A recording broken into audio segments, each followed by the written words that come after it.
Welcome back guys to the channel. So in this video we are going to look at a data set which will help us to predict a person is diabetic or not.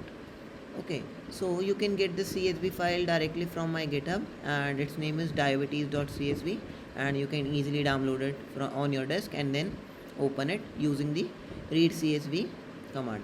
Okay, so first foremost we have to import pandas as PD, then we can convert it into a tabular form that we could understand and perform operations. Okay, so let me, yeah, we have imported the pandas and then taken the data set as diabetes, then I have described it. So these are the following parameters, and yeah, if we want to precisely look at what are the parameters here, so we can give it the command diabetes dot colon. So here are the parameters, which is pregnancy, glucose, blood pressure and all, which might contribute to the diabetic level. Okay, so these are the parameters through which we are going to predict a person is diabetic or not.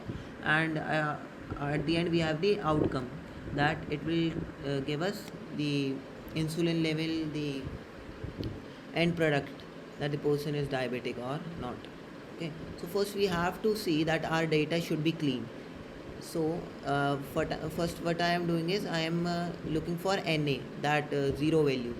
So as you know that our machine learning model cannot understand the numerical, cannot understand alphabetic values, so we have to convert it to numerical.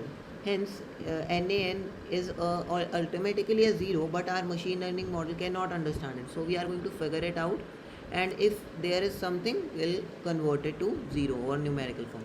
So diabetes dot is Na, that is there is Na in the following data set. So after running it, so we get there is no Na, hence our data set is okay to go with. So now we'll see that what is the outcome basically. So 0 denotes the person is not diabetic and 1 denotes that the person is diabetic.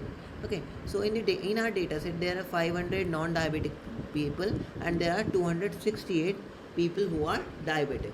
Okay, so this is so it is a unbalanced, means our data set is very much unbalanced.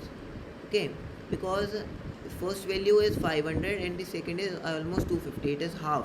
So our data set is imbalanced, so we are going to see how our machine learning model is going to tackle it, and then in the end we are going to use the other machine learning model that could help us in these kind of imbalance situations. Okay, so yeah, so our target variable is outcome and our dependent variables will fall under X. So we have given it diabetes dot drop outcome, we are going to drop it, and yeah, these are all the parameters, and Y is our outcome, that is the target for us. So we are also scaling the data so that our machine learning model would be more precise and would be more effective for that. So we are scaling it.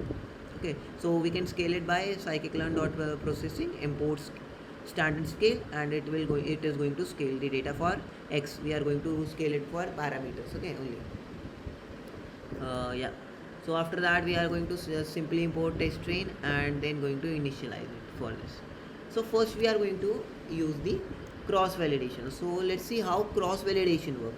So cross validation is a very effective method of using the data set for testing and training. So what do it do, that it is our whole data set, so it is going to divide it into two categories. First is testing, second is training. So in the successive interval it is going to form a loop, and in the successive interval it is going to change the training and test data set for the same data set. Okay, so here you can see it has taken first block as training, testing, then other three as training. In the second fold it has taken first block as training and the last two as training and the middle one as testing. So it is going to perform like this, hence going to predict and train at the same time by using the same data set only. By using the same data set, it has trained it 4 times and tested it 4 times. Okay, so it is going to increase the effectiveness for us. So let's see. So I am going to import it from model selection, and we are going to import cross validation. Then for this to come up, I have imported the decision tree classifier as well from sklearn.trees. So I'm going to score it. We are going to calculate the score, that how well it is performing by using the this decision tree model with x and y parameters going in the as the data set, and we have used the cross validation for 5. That means it is going to loop it for 5 times. Okay, it is going to divide the data set into 5 different equal parts, and then going to run it for 5 times. Okay, so here we get that after doing all this, we have get these 5 scores for the successive epoch. Okay, epoch, you will get familiar with epoch in the coming deep learning series. Okay, epoch is just the cycling, how many cycles you have taken across the data set for that following argument. Okay, so we have seen that first is 67%, and after coming to the end it is 73%. We are just going to take the mean for this, so it is almost coming out to be 69%.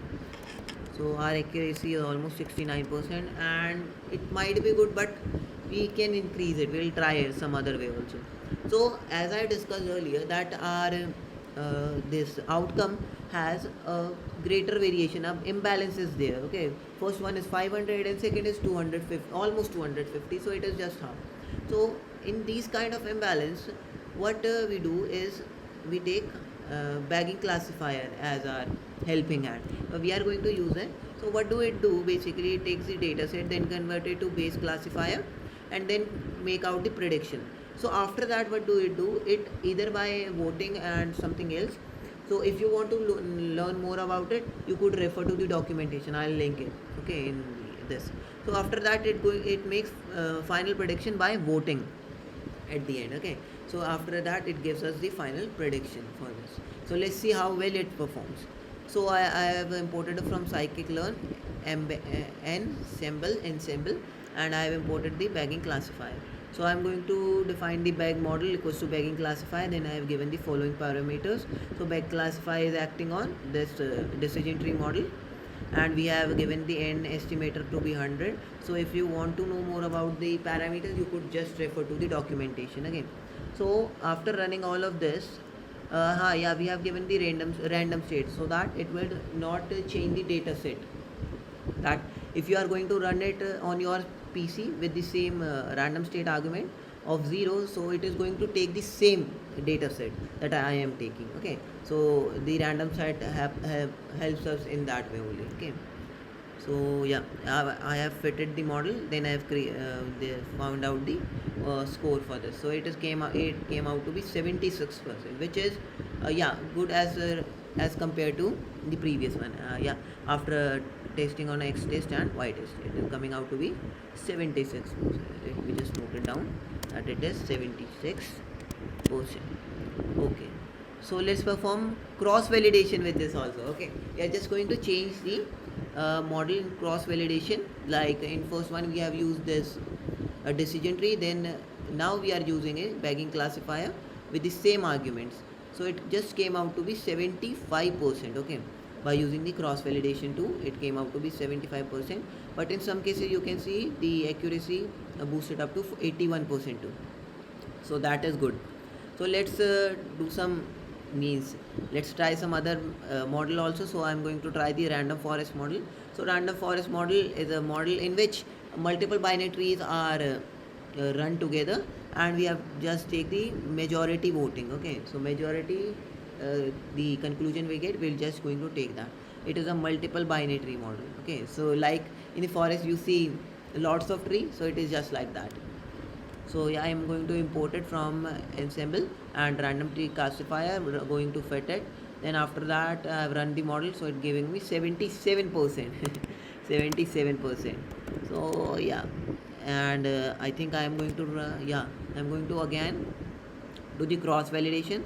So still I am going to get 76%. So the best we can get is 76% till now, but you can try some other methods, other models as well on this. So just let me know that what is the accuracy you are getting after running other models apart from these.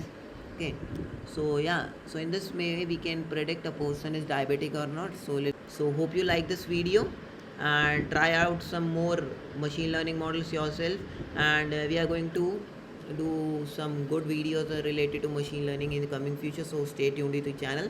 So yeah, that's all for this video. Thank you for watching. Bye.